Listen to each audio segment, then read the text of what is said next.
One of the casualties of the recession are the number of empty shops that can be found in many of our high streets, such as the one as you see behind me. Although there are relatively few of these in Bournemouth, there are some. Students at the Arts Institute have come up with a unique way of making use of these empty spaces, as well as being creative. When we started this project, it was roughly a year ago, sort of around the time that Woolworths ended.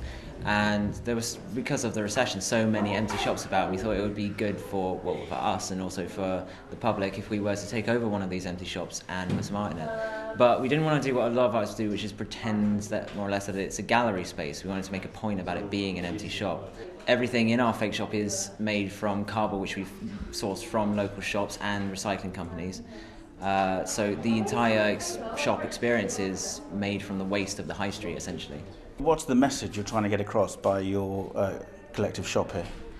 It's kind of generally just a way for people to engage in a discussion about shopping and high street waste and advertising language and consumerism, and also just the nature of worth. We had a customer in here just yesterday, and he's an old gentleman, and he spent a lot of time very confused because obviously inside the world of shop, they're just shopkeepers. They don't let on that this is an artwork.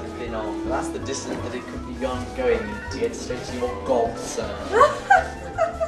And he loved it. He came out and he was calling people to come in. You've got to see this. This is the best thing I've seen on the high street. One of the aims, of course, is to have a discussion with towns, business people and councillors as to the use of empty shops. Yeah, that's exactly right. What people have seen here and how it's brought a lot of people into the Burlington Arcade will allow projects to happen in the town, in these empty spaces that maybe wouldn't have before. And so that's why we've invited local officials, council representatives. It's caused so much interest, so much extra footfall for this particular area as well.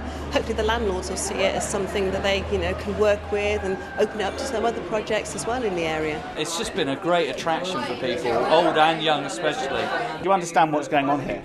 Not really. I understand it's some kind of social, artistic experiment. I think actually it's too clever for most of us, to be honest. I really don't know what's going on. But it's intriguing, it's perplexing, it's a satire on shopping. Shops obviously look much better when there's activity and it brings people in rather than just leaving them empty.